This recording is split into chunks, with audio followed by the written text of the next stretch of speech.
Hola, hola, ¿cómo están? Dios les bendiga. Buenas tardes o buenos días, buenas noches, cual sea la hora en la que te conectes para ver esta clase de recuperación.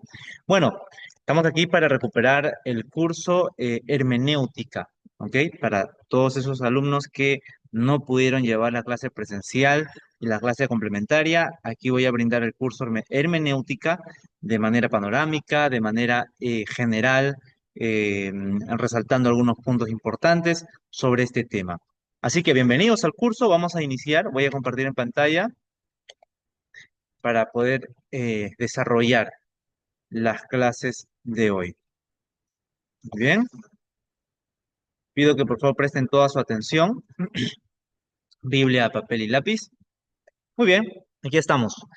Eh, el curso de hermenéutica, aquí está mi nombre. Yo me encargué de dar este curso tanto en lo presencial como ahora en la clase de recuperación. Muy bien, vamos a desarrollar. Vamos a comenzar definiendo qué es la hermenéutica y cómo se relaciona a los estudios bíblicos o al quehacer teológico. Dice así, el término hermenéutica proviene del griego hermenedein, que significa interpretar. ¿Ok? Recuerde, el término hermenéutica significa interpretar. Se dice a su vez que este término guarda estrecha relación con Hermes, el nombre de un dios griego encargado de llevar el mensaje de los dioses. ¿Ok? Hermenéutica también se relaciona con Hermes, personaje en la mitología griega que es el mensajero de los dioses. Entonces, por ahí vamos entendiendo el significado de hermenéutica, que es no solo interpretar, sino interpretar un mensaje. ¿Ok? Eso es la hermenéutica, interpretar un mensaje o interpretar el mensaje, el contenido de lo que se está leyendo. Entonces, la hermenéutica es una disciplina que se encarga de la interpretación de los textos bíblicos, intentando descubrir su mensaje original. ¿Ok? Recordemos que el mensaje bíblico viene con un dopaje cultural judío, un dopaje cultural hebreo. Hay que conocer las reglas hermenéuticas para descubrir el mensaje que se quiere comunicar. Muchas personas, al no tener conocimiento de la hermenéutica, cometen malas interpretaciones de la Biblia y por ende caen en herejías, malas interpretaciones del texto bíblico, errores doctrinales, y hacen ley o hacen doctrina de aquellas cosas que tienen que ver más con prácticas culturales que con el mensaje original que quiso transmitir el autor del texto bíblico. Para evitar este tipo de cosas, vamos a conocer las reglas. Importancia de su estudio, importancia del estudio de la hermenéutica. La hermenéutica es una de las primeras ciencias que debe conocer el predicador. ¿Ok? Repito, la hermenéutica es una de las primeras ciencias que el predicador debe conocer. Antes de pararse en el púlpito, el que va a predicar debe tener conocimiento y dominio de la hermenéutica. El apóstol Pedro advierte que en las escrituras hay algunas difíciles de entender. Segunda de Pedro capítulo 3 versículo 16, lo puedes revisar. Pedro dice, en las escrituras hay algunas difíciles de entender, hay algunos pasajes, algunos versículos que son de difícil interpretación, difícil de entenderlo. Por eso es importante la hermenéutica. Al no entender correctamente el texto bíblico, se expone al error de torcer el mensaje que se quiere comunicar. ¿Ok? Al no entender el mensaje o al no entender correctamente el texto, caemos en herejías, caemos en malas interpretaciones, caemos en doctrinas erradas. El error de interpretación puede ocasionar el ingreso de prácticas extrañas en la congregación y, peor aún, alejar de la salvación a las personas. ¿Ok? Si permitimos que malas interpretaciones ingresen a la congregación, puede incluso alejar a la gente de su salvación. Pueden creer en otras cosas y tener una idea equivocada de la salvación. El mensaje de la Biblia fue comunicado en lenguas particulares, con modos y expresiones culturales de su tiempo. Por ello, es importante seguir ciertas reglas de interpretación para descubrir el mensaje correcto de la Biblia. ¿Ok? Y de esa forma vamos a descubrir, repito, algunas reglas, algunos principios de la hermenéutica. Muy bien. Antes quiero establecer esta imagen, esta ilustración, disposiciones necesarias para el estudio de las escrituras. A esto yo lo llamo el efecto Esdras. Eh, y aquí hay un pasaje bíblico, Esdras capítulo 7, versículo 10, donde dice de la siguiente forma, y es que Esdras se había entregado de corazón al estudio de la ley del Señor y a cumplirla y a enseñarla a los israelitas con todas sus normas y ordenanzas. Fíjese en este principio. Esdras se entregó de corazón al estudio de la Biblia y luego a cumplirla y en tercer lugar a enseñarla a los israelitas con todas sus normas y ordenanzas. Estos son los pasos correctos de un maestro bíblico. Primero se entrega de corazón al estudio de la ley. Uno tiene que amar el estudio bíblico. Después de haber estudiado la Biblia, uno la aplica en su propia vida. Y después de haberla aplicado, recién la puede enseñar a los demás. No puedes saltarte esta etapa, no puedes enseñar primero, luego evalúas si la cumples o no, y después empiezas recién a tomar en serio el estudio bíblico. Esa no es la forma. La forma correcta es entregarte el estudio bíblico, y para eso estamos en el seminario bíblico Gamaliel en la modalidad de extensión. Estamos estudiando la Biblia de todo corazón, lo estamos haciendo honestamente, tanto en lo presencial, como ya tuvimos la clase presencial, como también en lo virtual. Pero esto nos lleva a cumplir la Biblia y luego a enseñarla también. ¿Ok? Continuamos. Algunas ciencias auxiliares de la hermenéutica, los que están viendo esta clase pueden apoyarse en estas ciencias, ya de manera quizás independiente, de manera personal, usted puede hacerlo. Uno puede, por ejemplo, ingresar al tema de la lingüística. La lingüística es el estudio situacional de la ortografía, la sintaxis y semántica de los idiomas. Esto funciona sobre todo para las personas que estudian el hebreo o el griego, que estudian la forma de cada palabra, la estructura de cada palabra. Por ejemplo, si se estudia un verbo, si ese verbo está en tiempo pasado, presente, futuro, ¿no? ¿Cuál es su raíz verbal? ¿De dónde se origina esa palabra? ¿Cuál es el trasfondo de esa palabra? Etcétera.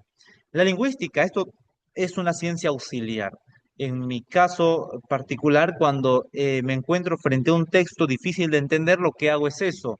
Si ya apliqué las reglas hermenéuticas y por ahí no encuentro una interpretación válida, lo que hago es acudir al texto hebreo original, en el caso del Antiguo Testamento, y me doy cuenta de muchas cosas. Por ejemplo, en el Antiguo Testamento, en el libro de Josué, perdón, en el libro de Jueces, hay un relato de la concubina, el levita y su concubina. Y una lectura superficial nos dice que la concubina fue infiel al levita. Pero cuando uno hace un estudio lingüístico en las lenguas hebreas y la interpretación de las lenguas hebreas en su contexto, en realidad no dice que la concubina fue infiel al levita, sino que la concubina se enojó con el levita y lo abandonó y se fue a la casa de su padre. Y luego el levita fue a rogarle a la concubina a que regresara con él. Entonces, repito, la lingüística es una ciencia particular que uno puede también abrirse hacia esa rama. La paleografía también es otra rama que nos ayuda muchísimo en la hermenéutica. Es estudio de los textos antiguos, ¿no? Porque el hebreo de la época del primer templo es un poco diferente al hebreo de la época del segundo templo. Y así, incluso ese hebreo de la época del segundo templo es también distinto al hebreo moderno. Eso es la paleografía, estudio de los textos antiguos. La filología dedicada a la datación, verificación, colación y fijación de los textos históricos. Existen copias muy antiguas, tanto del hebreo como del griego, y en la filología se estudia esas copias antiguas, en qué época fue traducida. Por ejemplo, en los manuscritos más antiguos del Evangelio de San Marcos hay un final distinto a los manuscritos posteriores del Evangelio de San Marcos. Los manuscritos más antiguos del Evangelio de San Marcos no narran los últimos 10 versículos. Están, no existen. En cambio, los manuscritos posteriores son añadidos nuevos versículos al Evangelio de San Marcos. ¿Qué nos dice esto? No vayamos a pensar que por el hecho de este caso en particular, la Biblia deja de ser palabra de Dios. Lo que pasa es lo siguiente y lo explico. El autor redacta el texto. Supongamos Marcos. Marcos redacta su evangelio. Y Marcos es el primero en escribir el evangelio. El primer evangelio a aparecer es el evangelio de San Marcos. Década de los 40, 50, a más tardar 60 aparece el evangelio de San Marcos, después de Cristo. Marcos termina de escribir su texto y lo entrega a la iglesia y la iglesia empieza a divulgarla. Pero unas décadas después, los discípulos de San Marcos se percatan de que hay algunas cosas que Marcos no dijo, pero que toda la comunidad cristiana lo sabía, pero a Marcos, digamos, no le dio el tiempo de escribirlo o no le llamó mucho la atención. Entonces los discípulos de Marcos lo que hacen es añadir versículos finales, reflexiones que la comunidad ya sabía y lo tenía en su mente y lo decía, ¿verdad? Entonces, lo que ocurre, y ese hecho ocurre en varios textos bíblicos. El autor escribe, pero los discípulos de este autor, al pasar los años, se dan cuenta y dicen, aquí faltó algunas cosas, vamos a añadirle algunas cosas que continúe con el mensaje de este apóstol o de este profeta. ¿Ok? Entonces, y cuando uno estudia la filología se da cuenta de eso. Descubre un manuscrito antiguo y se da cuenta que los manuscritos posteriores tienen nuevos versículos y así, pasando los siglos, se van añadiendo cosas nuevas, hasta el siglo tercero después de Cristo. Después del siglo tercero ya no hay ninguna añadidura porque los discípulos de los apóstoles también ya mueren. Entonces no hay nadie que tenga la autoridad de añadir cosas nuevas a los textos de los apóstoles. ¿Ok? Entonces, eh, esto es un hecho. Y la filología uno lo puede estudiar también y entender el mensaje, digamos, más profundo, más certero del texto bíblico. También está el exégesis, que es la interpretación del texto bíblico, y la exégesis se hace, sobre todo, repito, en los idiomas originales. Este tipo de estudio, mis hermanos, lo menciono porque son estudios, digamos, más profundos, y yo les invito, si ustedes tienen la oportunidad de estudiar o de continuar estudiando en el Seminario Bíblico Gamaliel, en la modalidad bachillerato, licenciatura, maestría, todo esto que les estoy diciendo van a poder ustedes profundizar un poco más y con datos más exactos. Incluso van a tener la oportunidad de estudiar el idioma griego. Y por ahí pueden buscar otro seminario u otro curso del idioma hebreo y van a entrar a este tipo de ciencias que les va a ayudar muchísimo. Pero en este curso de hermenéutica, estas ciencias no se van a tocar a profundidad, pero lo menciono para que ustedes tengan en conocimiento, porque es necesario que ustedes conozcan que existe este tipo de ciencias. Muy bien, ahora sí, entramos a lo que nos corresponde, a la hermenéutica bíblica. Y comenzamos con el lenguaje bíblico. ¿Qué es el lenguaje bíblico, profesor? La Biblia tiene como finalidad la claridad y sencillez, la practicidad, porque la Biblia, según 2 Timoteo 3:14, dice, quiere hacer sabio al hombre para la salvación. Toda la escritura está inspirada por Dios. Y la Biblia quiere hacer sabio al hombre para la salvación. Entonces el mensaje tiene que ser claro y sencillo. Y a veces nosotros mismos nos complicamos porque no leemos completamente el texto y nos aislamos solo en un versículo y lo malinterpretamos. ¿Ok? Por eso, toda persona puede leer y tener un panorama general del mensaje bíblico antes de conocer las reglas hermenéuticas. Y eso es cierto.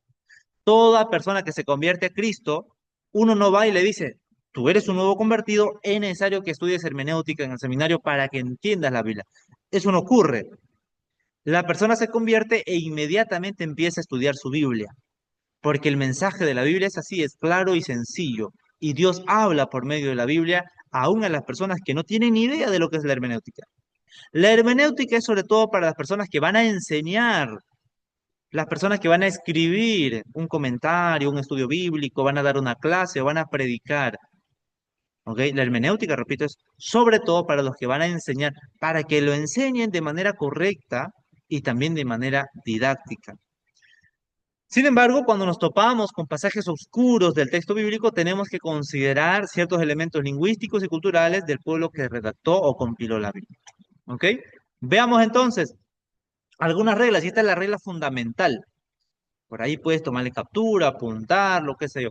Esta es la regla fundamental, la regla básica, la regla elemental. Si tú no sabes esta regla o no te memorizas esta regla, el resto va a ser puro conocimiento. En cambio, esta regla es espiritualidad. ¿Por qué? Porque esta regla nos dice a nosotros, la Biblia es su mismo intérprete. Es decir, yo puedo interpretar la Biblia con la misma Biblia. Es decir, si yo en la Biblia encuentro un versículo oscuro, la misma Biblia me va a dar claridad más abajo de ese versículo o versículos anteriores a ese versículo oscuro. Sino que, repito, hay personas que se aíslan en un versículo y lo malinterpretan. Por ejemplo, el versículo donde dice, la mujer calle en la congregación.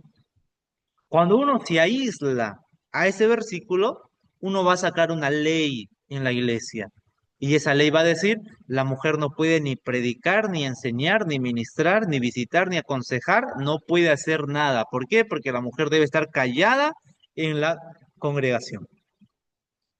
Pero si yo con la misma Biblia veo todo el contexto, versículos anteriores a ese versículo y versículos posteriores, y cuál es el mensaje o la intención del apóstol Pablo y a qué iglesia está ordenando este mandamiento, voy a darme cuenta que el mensaje es diferente, completamente diferente.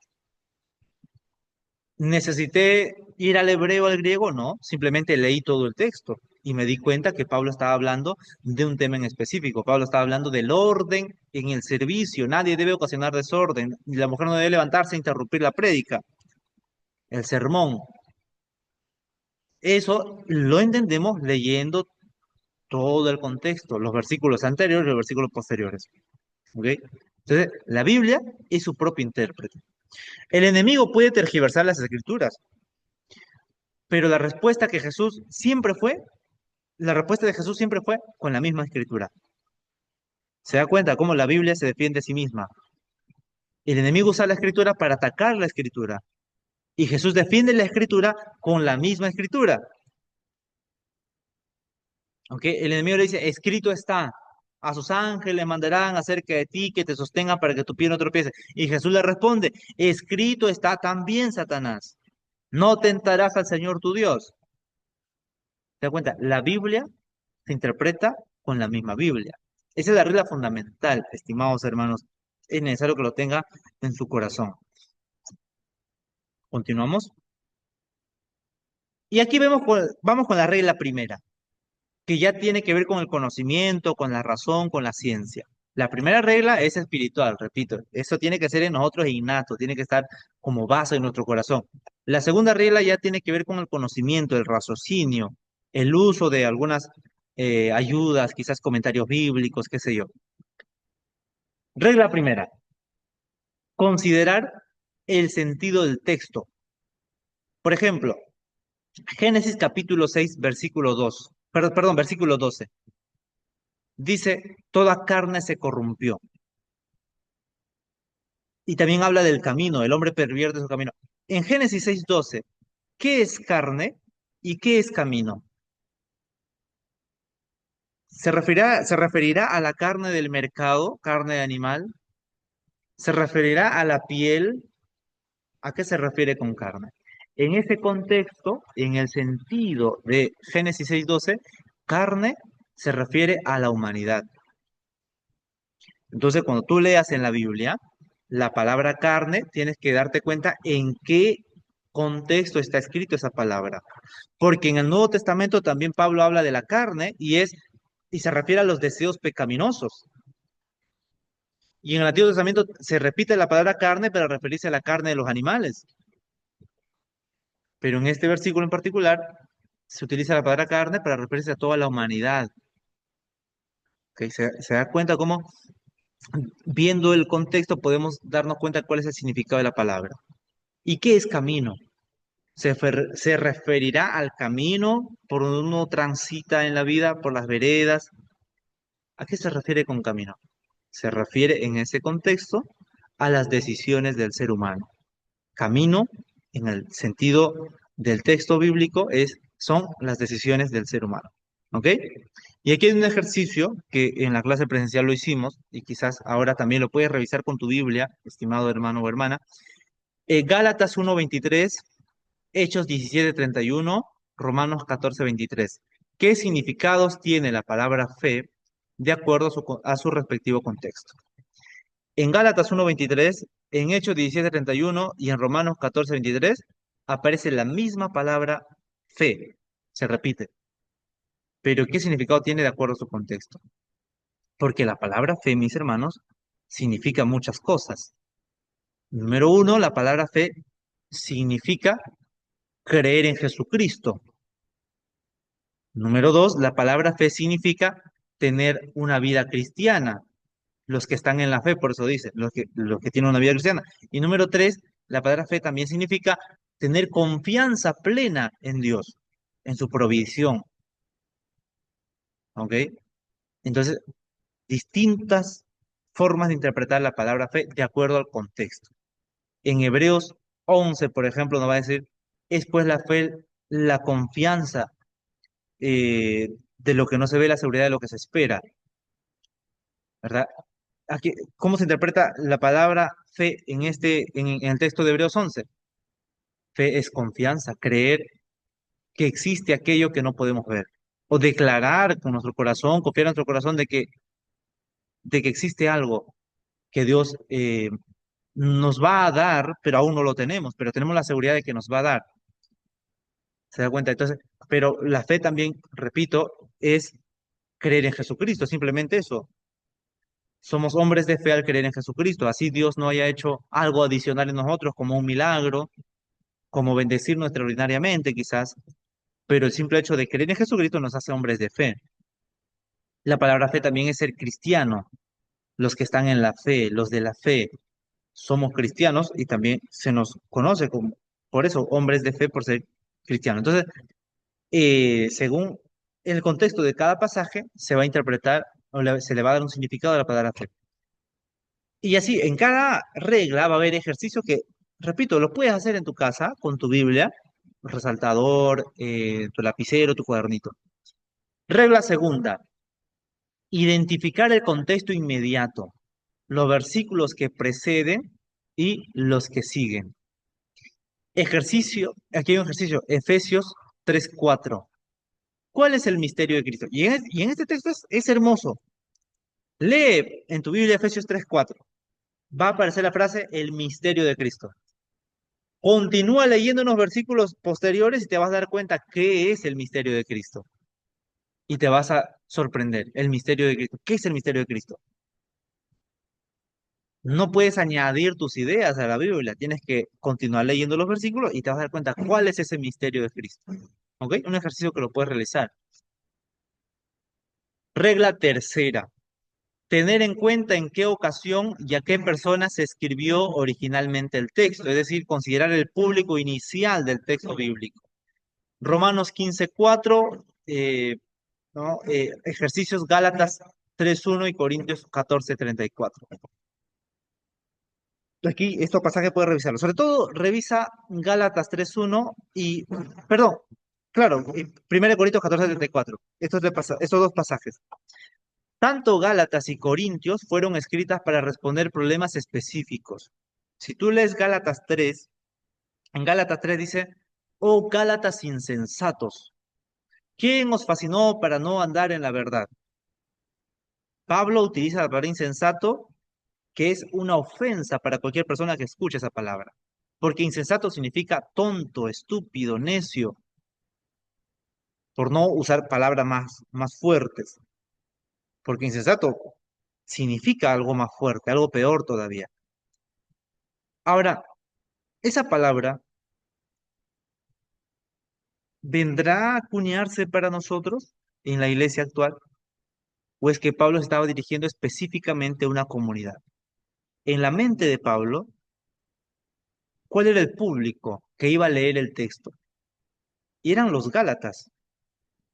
Y en 1 Corintios 14:34 ocurre lo mismo.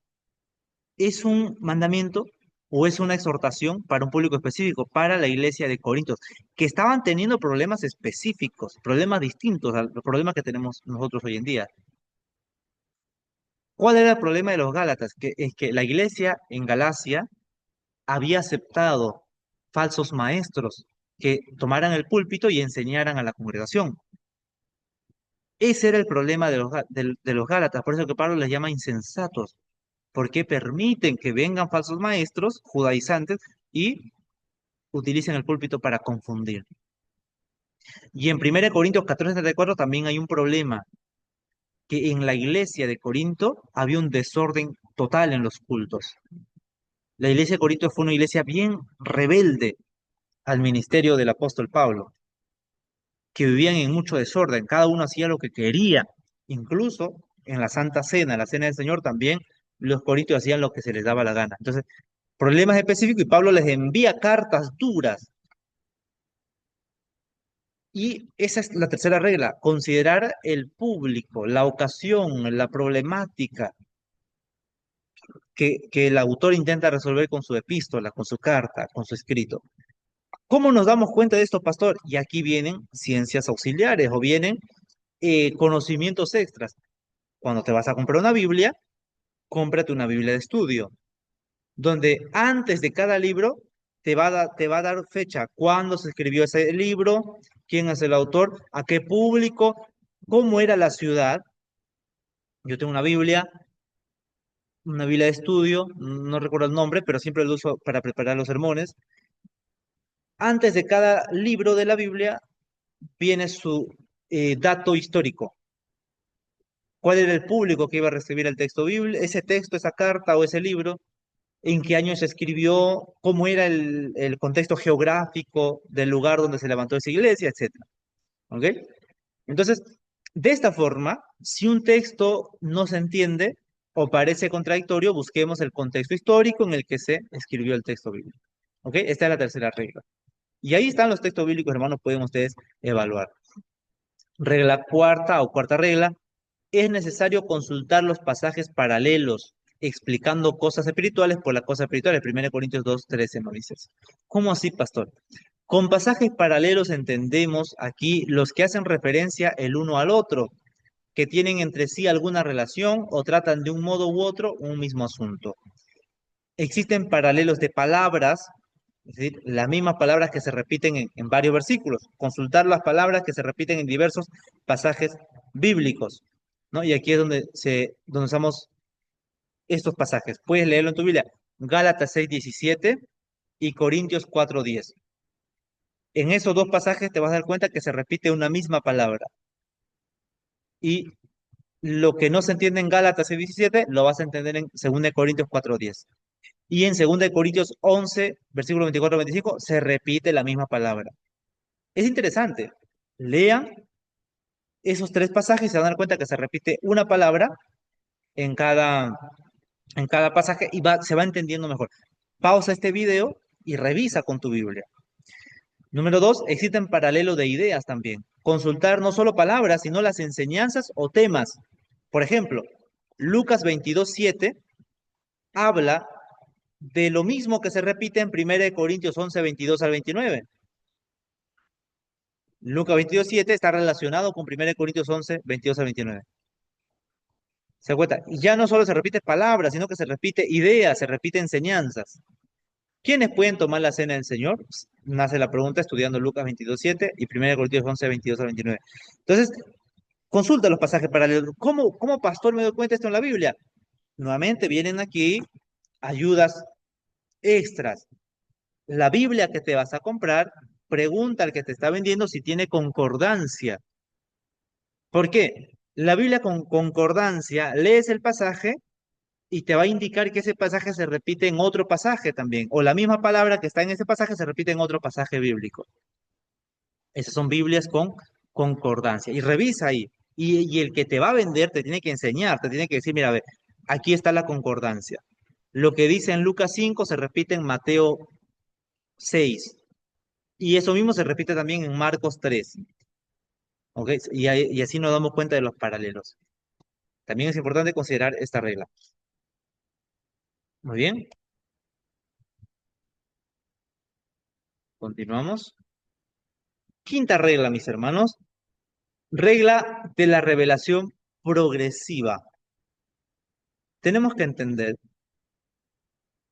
que Dios se revela en la Biblia progresivamente, no se revela de la noche a la mañana. Dios revela, por ejemplo, algo de su aspecto a Abraham y luego se revela a Isaac, a Jacob, a Moisés y así poco a poco se va revelando.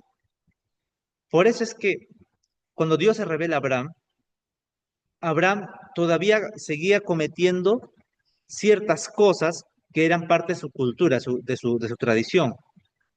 Dios no podía revelarse completamente a Abraham porque Abraham no le iba a entender, se iba a volver loco.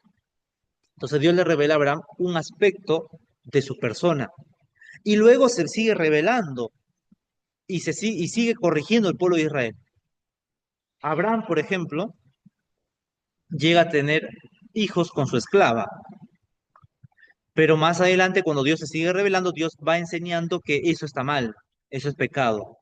Y en el tiempo de la ley con Moisés, Dios se revela aún con mucho más abundancia. Se revela el Señor al pueblo de Israel. Y con Jesucristo se revela todavía más plenamente. ¿Ok? Explicación. No toda la verdad fue revelada de una vez. El plan divino se desarrolla en etapas, de sombras y tipos en el Antiguo Testamento hasta la plenitud en Cristo. Por eso no puede interpretarse el Antiguo Testamento sin considerar su cumplimiento en el Nuevo Testamento. No puedes hacer doctrina del Antiguo Testamento, mis hermanos, sin considerar lo que dice el Nuevo Testamento. ¿Por qué? En el Antiguo Testamento, Salomón tuvo más de 1000 mujeres. En el Nuevo Testamento, Jesús enseña que cada hombre tenga una sola mujer. Y eso lo repite Pablo. ¿Se contradice? No, sino que en el Antiguo Testamento Dios está revelando poco a poco y con Jesucristo se revela plenamente.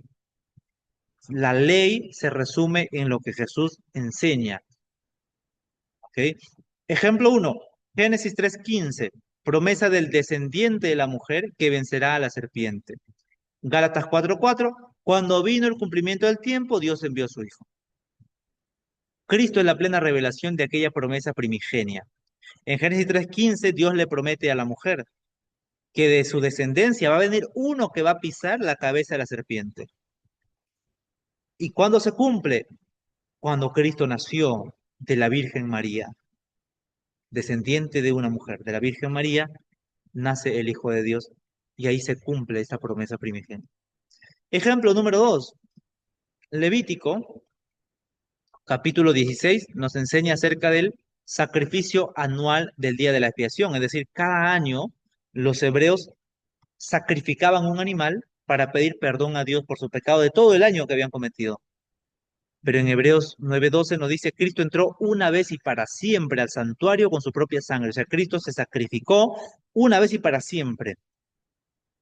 Entonces nosotros ya no podemos sacrificar cada año un animalito para pedir perdón a Dios, sino que Cristo ya se sacrificó para siempre. Y cada vez que pecamos o queremos pedir perdón por nuestro pecado, por nuestra familia, por la iglesia, acudimos ¿a quién? A Jesucristo, a su sacrificio, a su sangre, a lo que Él hizo en la cruz, ya no al animalito del Antiguo Testamento.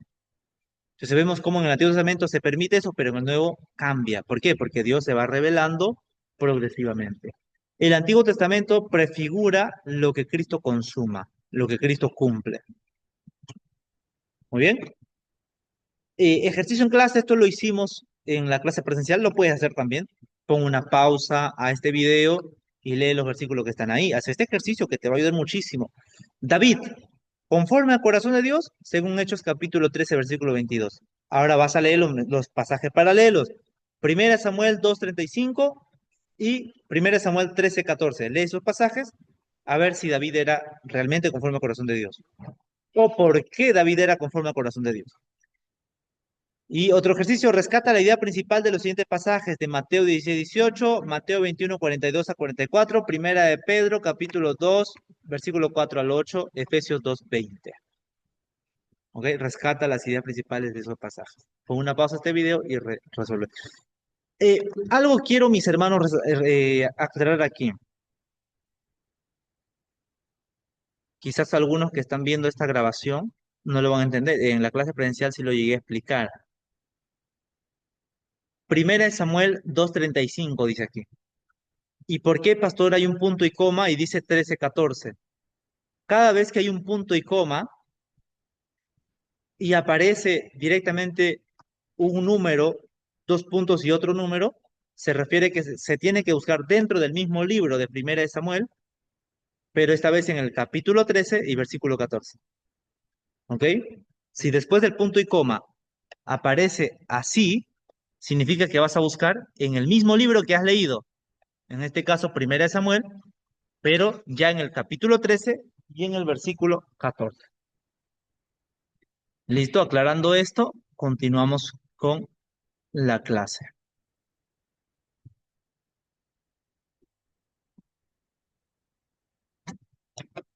Muy bien. Y aquí hay una tarea para la casa que también lo resolvimos ahí en la clase presencial. Tómale captura o pon una pausa al video y resuélvele. Te va a ayudar muchísimo. Para aprobar este curso que estoy dando ahorita de manera virtual, tienes que resolver un examen. En ese examen va a haber unos ejercicios. Yo voy a revisar el examen, no voy a revisar esto que está presentándose aquí en la pantalla. Esto es un adicional para ti, para que tú lo puedas hacer y puedas profundizar un poco más en este estudio. Yo no lo puedo resolver aquí para ti porque a mí me va a tomar mucho tiempo y el tiempo en el Internet es demasiado, demasiado corto. Se nos brinda un tiempo demasiado corto, entonces yo tengo que avanzar. Pero tú lo puedes hacer con una pausa al video y resuelve estos ejercicios que aparecen aquí, que te va a ayudar muchísimo. Te va a ayudar a entender lo que estamos hablando. Esta es la segunda parte del curso. Mis hermanos, en el lenguaje bíblico existen figuras retóricas. Ya estamos hablando del lenguaje bíblico. Existen figuras retóricas. Vamos a ver, figuras retóricas parte uno. Existe en el lenguaje bíblico, por ejemplo, la metáfora. La metáfora, esta figura tiene por base alguna semejanza entre dos objetos o hechos, caracterizándose el uno con lo que es propio del otro. Ejemplos, al decir Jesús, yo soy la vid verdadera. ¿Qué es la vid? Vid es la rama que pertenece a la planta de uva. Jesús dice, yo soy la vid verdadera. Esto no es algo literal, Jesús no es un pedazo de madera, un pedazo de rama, un pedazo de tronco, Jesús no es. Pero Jesús está usando una metáfora para dar una enseñanza. Entonces, hay pasajes, mis hermanos, que no puedes interpretarlo literalmente, sino simbólicamente, metafóricamente. Jesús dice, yo soy la vid verdadera. Se caracteriza Jesús con lo que es propio y esencial de la vid. ¿Qué es la vid? La vid es la ramita que permite que en esa rama aparezca el fruto, los pámpanos, las uvas, los granos de uva. Entonces Jesús se asemeja a la vid. ¿Por qué? Porque Jesús es la base donde todos nosotros los creyentes tenemos que pertenecer. Entonces, y al decir a los discípulos, vosotros sois los pámpanos, les caracteriza a ellos con lo que es propio de los pámpanos. ¿Qué características tiene la vid? ¿Qué características tiene el pámpano? ¿Cómo se unen? ¿No? ¿Y por qué Jesús utiliza esta metáfora? ¿Ok? Y este es un ejemplo de muchos. Hay muchos pasajes donde Jesús utiliza metáforas para dar enseñanzas. Yo soy el buen pastor. Jesús no tenía la profesión de pastor, Jesús no era pastor literalmente, pero usa esta metáfora para dar una enseñanza, para decir que él cuida de sus discípulos. Yo soy el agua de vida, Jesús no era agua, Jesús era un ser humano, pero usa esta metáfora para dar una enseñanza. ¿Ok? ¿Continuamos? También existe la sinécdoque, mis hermanos. La sinécdoque, la parte se pone por el todo o el todo por la parte. ¿Cómo así, pastor? Todo por la parte. Lucas 2:1. Todo por la parte. En Lucas 2:1 nos dice, toda la tierra fue censada. Toda la tierra fue censada. Pero ¿qué es toda la tierra? ¿Se refiere al mundo, al planeta Tierra? ¿O se refiere a una parte de la tierra que era la más conocida, la más poblada? Entonces, en la Biblia también se utiliza este lenguaje. El todo por la parte. referirse a un todo o mencionar un todo, pero refiriéndose solo a una pequeña parte. Pero esa parte es importante. Y aquí en este pasaje de Lucas 2.1, el autor está utilizando este lenguaje, está exagerando, dice toda la tierra, pero no se refiere al mundo entero, se refiere al mundo conocido, a la tierra conocida, que pertenecía al mundo grecorromano, nada más. El mundo grecorromano era toda la tierra y ese mundo fue censada, no el planeta entero. Había gente en otras culturas y en otro lado que no fue censada, pero el espacio geográfico del mundo grecorromano sí fue censada. Y a ese espacio Lucas lo llama toda la tierra. Eso es todo por la parte y parte por el todo, Salmo 16:9. ¿A qué se refiere con mi carne? Mi carne te alabará. ¿Se refiere a un pedazo de carne? Dice mi carne. Y aquí es parte por el todo. Está hablando de una parte nada más, mi carne, pero está refiriendo a todo su ser. ¿Ok? Esto se llama la sinécdoque. Una pequeña cosa, pero refiriéndose a todo ser. Cuando dice mis huesos son abatidos, está hablando de los huesos. Una cosa, una parte, pero se está refiriendo a que todo su ser está en angustia, está en tristeza. Esta es la sinécdoque. También tenemos la metonimia, cuando se pone la causa por el efecto, o la señal o símbolo por la realidad que indica el símbolo. Ejemplo, Lucas 16:29. ¿Qué señal o símbolo representan Moisés y los profetas? Puedes también aplicar este ejercicio ahí en tu casita, ponerle una pausa y revisar. Estamos hablando de símbolos. Juan 13:8. ¿A qué se refiere Jesús con si no te lavare? También aquí hay un símbolo, el efecto. Jesús quiere lavar a Pedro, pero Pedro dice, no, Señor, tú no me puedes lavar. Y Jesús le dice, si yo no te lavo, tú no tienes parte conmigo. ¿A qué se refiere Jesús con eso? Eso es un símbolo, mis hermanos.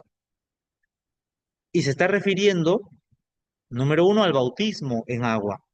Porque cuando uno se bautiza en agua, uno viene a ser uno con Jesús, hace un pacto con Jesús. También se refiere a participar de el sacrificio de Jesucristo. Entonces, no está hablando de lavar literalmente, sino de unirse a Él por medio del bautismo y participar de los sacrificios de Jesucristo. ¿Ok? Los símbolos, Jesús habla también con símbolos. La prosopopeya, cuando se personifican las cosas inanimadas, atribuyéndoseles los hechos o acciones de las personas, ¿no? Y esto es muy interesante. Cuando uno es maestro de la Biblia para niños, sobre todo utiliza este tipo de pasajes, porque se acuden a objetos que no tienen vida, que no tienen alma, que no tienen sentimientos, pero el autor les da vida para ejemplificar. Por ejemplo, Isaías 55:12. ¿A qué se refiere con montes, collados y árboles? Porque ahí dice Isaías 55:12, los montes cantarán, saltarán, los collados, pero esos montes, esos collados no tienen vida, pero el autor le da vida para expresar un mensaje. Es decir, la gloria de Dios va a ser tan fuerte que toda la tierra lo va a sentir. Salmo 85:10 al 11. ¿Cómo ocurre un beso entre la justicia y la paz? Salmo 85 habla de eso. La justicia y la paz se encontraron y se besaron, pero no tienen vida. Pero el autor les da vida para expresar que en Israel está gobernando tanto la justicia y la paz. ¿Ok? La ironía, este es otro lenguaje bíblico que también se utiliza muchísimo dentro del texto bíblico. La ironía, cuando se expresa lo contrario a lo que se quiere decir, pero siempre de tal modo que se hace resaltar el sentido verdadero. Ejemplos, 2 Corintios 11:5 y 12:11. ¿Realmente existen grandes apóstoles? Mire lo que el lenguaje que Pablo utiliza en Corintios. Pablo dice, yo no soy como esos grandes apóstoles, pero en versículos 11 y 13 nos dice Pablo que no existen grandes apóstoles. Pero versículos antes Pablo está hablando de grandes apóstoles, Pablo está siendo irónico. porque esos grandes apóstoles no se está refiriendo a los 11 apóstoles de Jerusalén, se está refiriendo a falsos apóstoles que se hacían pasar por grandes apóstoles. A ellos se refiere Pablo cuando dice esos grandes apóstoles. Se refiere a los falsos apóstoles que se creen o se muestran como grandes, como superiores, como todopoderosos. Entonces, en la Biblia aparece la ironía. Primera de Reyes 18:27. ¿Realmente Elías pensaba que Baal podía despertar? En Primera de Reyes 18:27, Elías le dice a los profetas, despierten a Baal, quizás está durmiendo, despiértenlo. ¿Pero realmente Elías pensaba que Baal podía despertar? No. Elías está siendo irónico. Entonces, en la Biblia también aparece la ironía en muchos pasajes. Continuamos, mis hermanos. Repito, esos pasajes tú lo puedes revisar haciendo pausa al video, lo puedes revisar. Tenemos la hipérbole. Es la figura que representa una cosa como mucho más grande o más pequeña que en realidad es. Es como una exageración. Es un arte que se utiliza en el lenguaje bíblico. Ejemplos, Números 13:34 y Deuteronomio 1:28. ¿Realmente había gigantes en Canaán y los israelitas tenían el tamaño de langostas? ¿Por qué? En Números 13:14 y Deuteronomio 1:28, los israelitas, los espías que ven Canaán y ven a los pobladores, al regresar le informan a Moisés y le dicen, ellos son gigantes y nosotros somos como langostas. ¿Será cierto eso o será que el autor está poniendo una exageración en la boca de los espías? Y sí, está poniendo una exageración en la boca de los espías. Eso se llama la hipérbole. Los espías o los judíos, los israelitas, no eran tamaño de langostas, sino que lo está exagerando para demostrar que realmente los cananeos son poderosos y los israelitas son, digamos, no están tan bien equipados como para pelear. Ese es el mensaje que se quiere transmitir en realidad.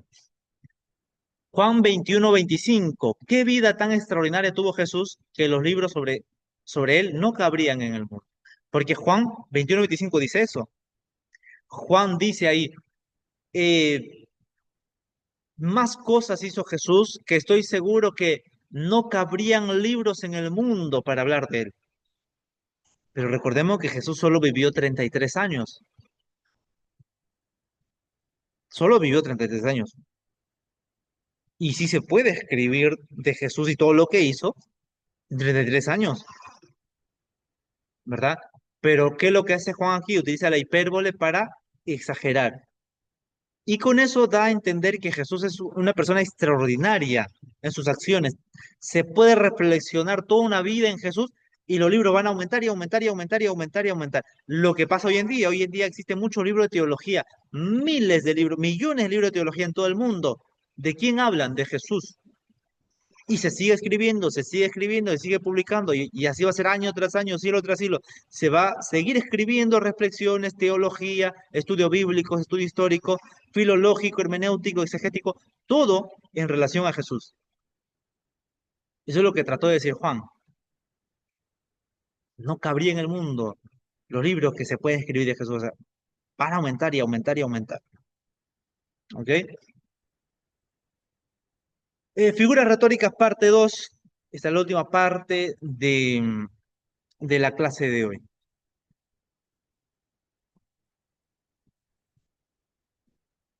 Muy bien. Figura retórica parte 2, la alegoría. En la Biblia también existe la alegoría. La alegoría es una figura retórica que generalmente consta de varias metáforas unidas, representando cada una de ellas realidades correspondientes. Esta es la alegoría, ¿no? Una idea representa a otra idea. Ejemplos. Yo soy el pan vivo que ha descendido del cielo, dijo Jesús. Esta es una alegoría. Se parece mucho a la metáfora, pero es una alegoría. Yo soy el pan vivo que ha descendido del cielo. Jesús no es un pan literalmente, sino que está utilizando este mensaje alegórico para decir, yo soy el que sacio tu necesidad. Yo soy el que tú necesitas realmente para ser feliz. ¿Ok? Esta es la alegoría. Hiciste venir vid de Egipto, echaste las naciones y la plantaste. También es una alegoría. ¿A qué se refiere con hiciste venir vid de Egipto? Se refiere a Israel, que como una ramita pequeñita vino de Egipto, echó a las naciones, Dios echó a las naciones de Canaán y ahí la plantó, plantó la vid y ahí creció la vid, es decir, creció Israel. Es una alegoría también. Tenemos la fábula. En la Biblia también hay fábula, mis hermanos. La fábula es una alegoría histórica, poco usada en la escritura, ¿no? Se usa muy poco, en el cual un hecho o alguna circunstancia se exponen en forma de narración mediante la personificación de cosas o de animales. Por ejemplo, Segunda de Reyes 14:9, el cardillo que está en el Líbano envió a decir al cedro que está en el Líbano. El cardillo es una planta, el cedro también es una planta, no hablan, pero el texto dice que sí, el texto aquí está utilizando una fábula. El cardillo del Líbano está hablando con el cedro del Líbano. Ese cardillo y ese cedro representan a dos personas y al final va a haber una reflexión ahí, una reflexión moral, espiritual para el lector. Miren qué interesante, ¿no? Cómo la Biblia utiliza lenguaje literario también. Jueces capítulo 9, versículo 8 al 20 dice, fueron una vez los árboles a elegir rey sobre sí y dijeron al olivo, reina sobre nosotros. Y el olivo le responde, ¿cómo puedo yo dejar de, em, de dar perfume con el que se unge, ¿no? Al rey, etcétera? El olivo no habla en la vida real, pero el autor aquí le da vida al olivo. Y al final también hay una moraleja, un mensaje moral, un mensaje, digamos, espiritual para el pueblo. ¿Ok? Interesante. Continuamos. El enigma. En la Biblia también se utiliza el enigma. El enigma también es un tipo de alegoría, pero su solución es difícil y abstrusa. Ejemplos. Del comedor salió la comida y del fuerte salió dulzura. Jueces 14:14. Esto lo dice Sansón. Del devorador salió comida y del fuerte salió la miel, dice en otra versión de Sansón. Es un enigma. ¿A qué se refería? Se refería al león que Sansón había matado. El comedor era león, un devorador, pero de ese devorador salió comida, es decir, cuando Sansón mata al león, vienen las hienas, los carroñeros y se comen al león. Y del fuerte salió dulzura, es decir, que en el león muerto, el cadáver del león, apareció un panal de miel. Entonces, miren cómo Sansón utiliza este enigma para explicar que él mató a un león. Cuatro cosas son de las más pequeñas en la tierra y las mismas son más sabias que los sabios. Proverbios 13, perdón, Proverbios 30:24. También aparece ahí enigma. Uno se interroga, uno dice, ¿qué es? ¿A qué se refiere? Y estudiando el texto uno puede darse cuenta a qué se refiere. También tenemos el tipo. Es una clase de metáfora que no consiste meramente en palabras, sino en hechos, personas u objetos que designan semejantes hechos, personas u objetos en el porvenir. Este es el tipo. Alusiones, en otras palabras. Ejemplos, la referencia que hace la serpiente de bronce. En Éxodo hay una narración donde los israelitas son mordidos por unas víboras, unas serpientes. Y la única forma de que ellos eran sanados era Moisés haciendo una serpiente de bronce y levantando la serpiente de bronce. Entonces, esta serpiente de bronce en el Antiguo Testamento viene a ser un tipo de Cristo. ¿Por qué? Porque en Juan 3:14 Jesús mismo dice eso. Jesús dice que Él es la serpiente, así como la serpiente levantó, perdón, así como Moisés levantó a la serpiente de bronce, así el Hijo del Hombre también tiene que ser levantado. Entonces la serpiente de bronce es un tipo de Jesucristo y así en el Antiguo Testamento hay muchos tipos de Cristo. La peña de Oreb es un tipo de Cristo porque de ahí emana agua. ¿Qué más? El cordero que encuentra Abraham y que lo sacrifica en reemplazo de Isaac también es un tipo de Cristo. El ángel con la espada desenvainada que ve Josué también es un tipo de Cristo y así, muchos tipos de Cristo en el Antiguo Testamento. La referencia que hace la experiencia de Jonás en el vientre del pez, Mateo 12:40. Jesús dice, por ejemplo, así como Jonás estuvo 3 días y 3 noches dentro del pez, así el Hijo del Hombre también tiene que estar sepultado, ¿no? Muerto por 3 días. También es un tipo de Cristo. Jonás es un tipo de Cristo. La referencia que hace Adán, primer Adán y segundo Adán, Romanos 5:14 y 1 Corintios 5:7, hace una referencia a Adán. Entonces, Adán también viene a ser un tipo de Cristo. Jesús es el segundo Adán, aquel varón perfecto.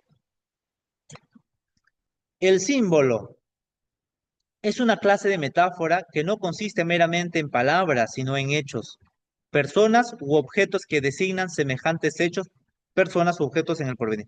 Ejemplo, la preferencia que hace la serpiente, perdón, estoy repitiendo lo mismo que el tipo, discúlpeme. Ya estamos por concluir. La parábola. La parábola es una especie de alegoría presentada bajo la forma de una narración relatando hechos naturales o acontecimientos posibles, siempre con el objeto de declarar o ilustrar una o varias verdades importantes. La parábola, mis hermanos, es la más común dentro de los cuatro evangelios, Mateo, Marcos, Lucas y Juan. Tenemos, por ejemplo, en Lucas 18:1 al 7, Jesús enseña la importancia de perseverar en la oración con una parábola. Una parábola que ilustra varias verdades es la del sembrador también, ¿no? Una cadena de parábolas que ilustran la misma idea se proyectan en Lucas 15. Entonces, las parábolas no son historias literales, no son historias que han ocurrido, son historias que Jesús se imaginaba e inventaba en el momento, pero transmitía un mensaje, con la finalidad de transmitir un mensaje. Muy bien, figuras retóricas parte 3 y con esta parte terminamos. Tenemos el símil. El símil proviene de la palabra latina similis, que significa semejante o parecido a otro. Así que esta es una figura que consiste en comparar expresamente una cosa con otra para dar idea viva y eficaz de una de ellas. Ejemplos, Jesús dice en Lucas 13, 32, vayan y díganle a esa zorra. Jesús compara a Herodes con una zorra, eso es un símil. El hombre, como la hierba en sus días florece, dice Salmo 103, versículo 11. El hombre es comparado con una flor que en sus días florece, pero después se marchita con el sol. Es decir, el hombre nace y tiene un momento, digamos, de, de florecer, su trabajo, su estudio, qué sé yo, se casa, vive feliz, pero después se marchita, es decir, después muere. Eso es un símil. Como son más altos los cielos que la tierra, así son mis caminos, dijo el Señor. Isaías 55:8. También es un símil. También existe la interrogación. Hay mensajes que se transmiten por medio de preguntas. La interrogación consiste en presentar preguntas, pero no todas las preguntas son figuras retóricas. Es figura retórica solo cuando la pregunta contiene a su vez una conclusión evidente, ¿ok? Cuando la pregunta es muy evidente, su respuesta es obvia, es una figura retórica. Por ejemplo, el juez de toda la tierra no ha de hacer lo que es justo, dice Génesis 18:25. La pregunta ahí es una figura retórica. El juez de toda la tierra no ha de hacer lo que es justo, claro que puede hacer. Entonces, es evidente, esa viene a ser una figura retórica. ¿No son todos los espíritus administradores enviados para servicio a favor de los que serán herederos de salud? Son, es una pregunta retórica. Es una pregunta con una respuesta obvia. Claro que sí. La respuesta es un claro que sí. Los espíritus son administradores simplemente. Muy bien. ¿Quién acusará a los escogidos de Dios? Romanos 8:33 al 35. ¿Quién acusará a los escogidos? Nadie. Es una respuesta obvia. El apóstrofe. Este vocablo indica que el orador. Un momento, vamos a pausar esto.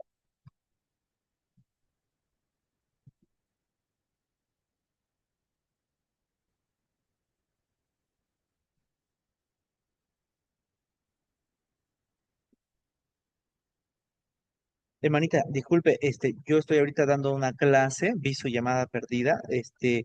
Hermanita, eh, ¿dónde vive? Si es posible visitarla, sería genial. Me indica dónde vive, por favor, su mamá para poder ir.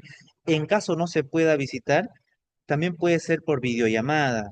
Usted le podría ayudar a su mamá a conectarse a una reunión vía Zoom y por ahí entrevistarla. Pero por si acaso me dice dónde vive para ver si puedo llegar.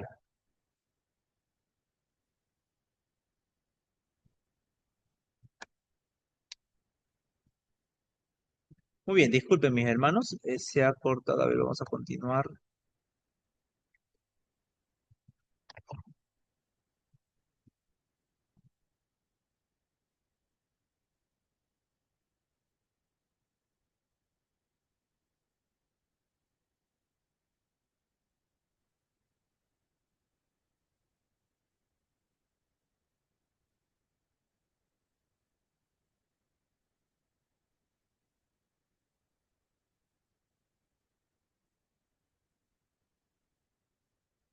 Muy bien. El apóstrofe, este vocablo indica que el orador se vuelve a sus oyentes inmediatos para dirigirse a una persona o cosa ausente o imaginaria, es decir, cortar el discurso para dirigirse con vehemencia en segunda persona a uno o varios presentes. Ejemplos. ¿Qué tuviste, Omar, que huiste? Está hablando al mar, pero a su vez se está dirigiendo al público. ¿Cómo así, pastor? Este es un orador, un cantante. Está alabando al Señor, está frente a un público hebreo que están alabando todos al Señor, pero él se dirige al mar. ¿Qué tuviste, Omar, que huiste? Queriendo exaltar a Dios cuando el pueblo de Israel pasó por el mar rojo. ¿Qué tuviste, Omar, que huiste? Que se abrió el mar, es decir, vio la presencia de Dios. Entonces, el cantor está exaltando a Dios delante del público, pero dirigiéndose a un elemento que no hay en ese círculo, que no hay en ese momento que se está cantando al Señor.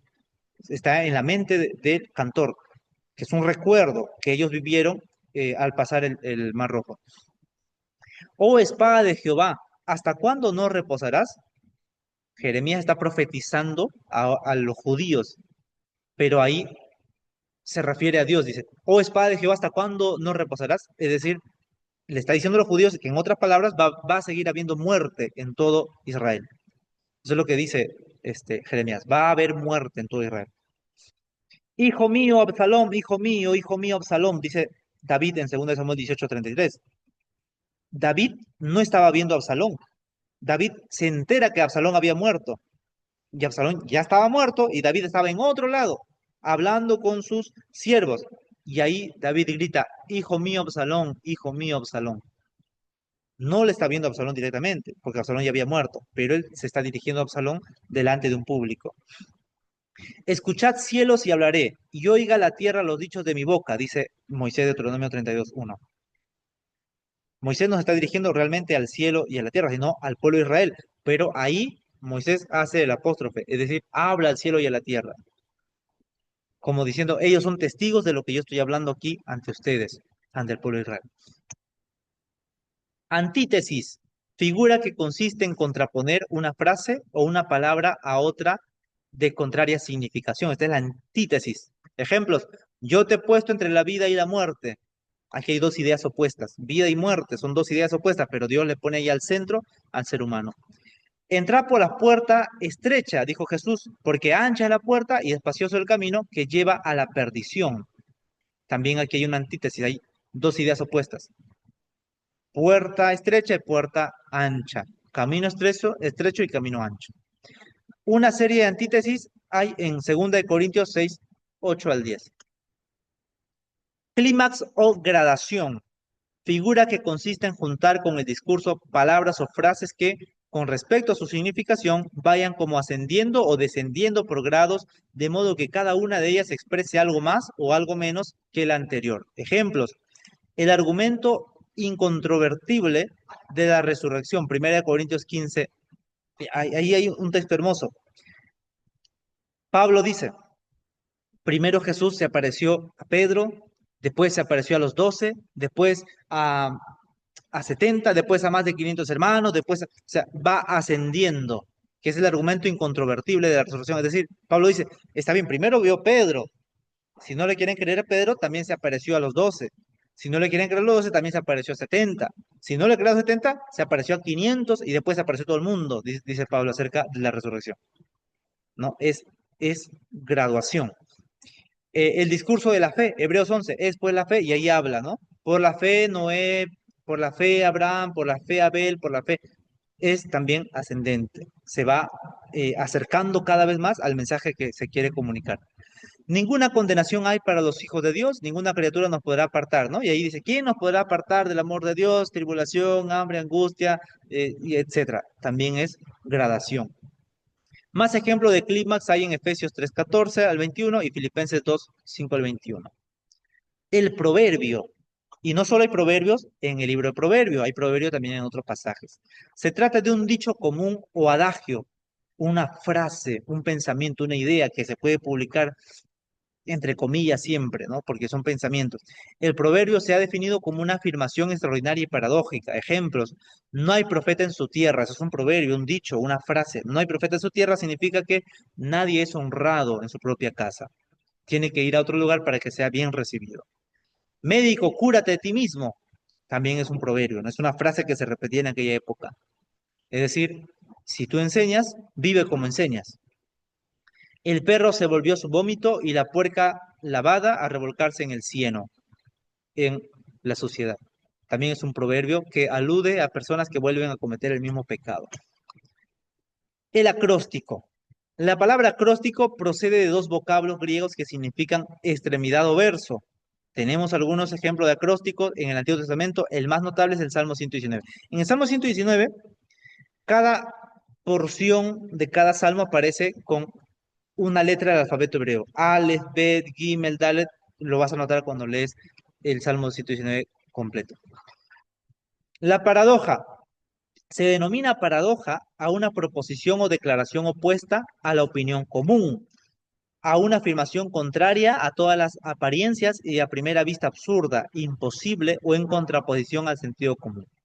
Mirad y guardaos de la levadura de los fariseos y de los saduceos. Aquí hay una paradoja. ¿Cómo te vas a guardar de la levadura de los fariseos? ¿A qué se refiere? ¿Levadura qué es? Levadura es la masa con la que se hace el, el pan. Pero está utilizando esta palabra para referirse a la enseñanza, a la mala enseñanza, mejor dicho, de los fariseos y los saduceos.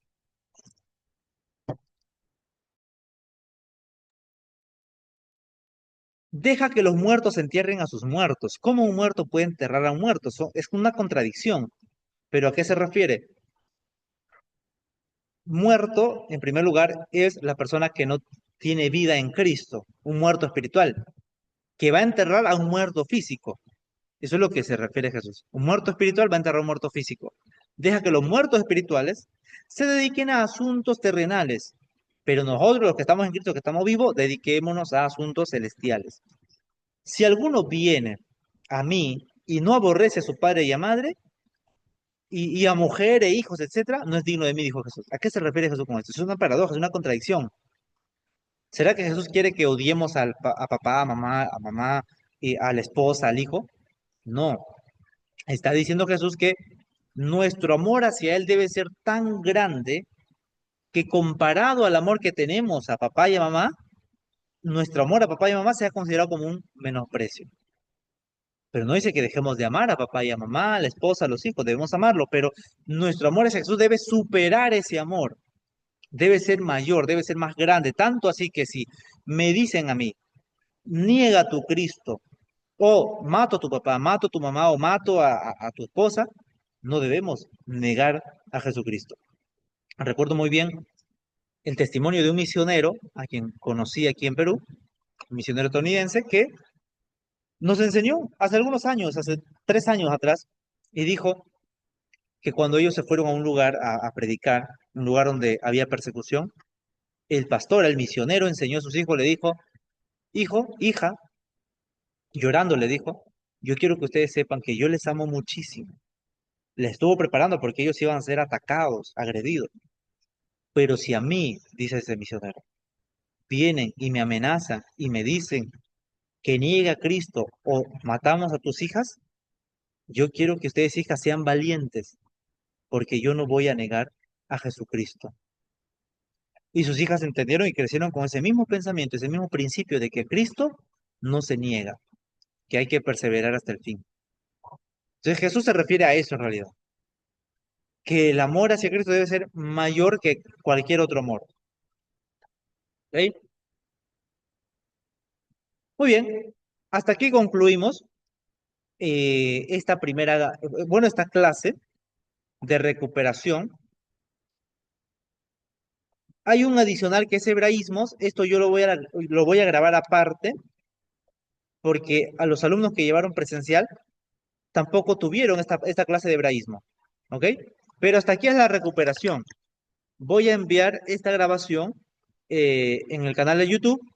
Voy a hacer unas preguntas, una encuesta. Quien responda a esas preguntas correctamente aprueba este curso, ¿ok?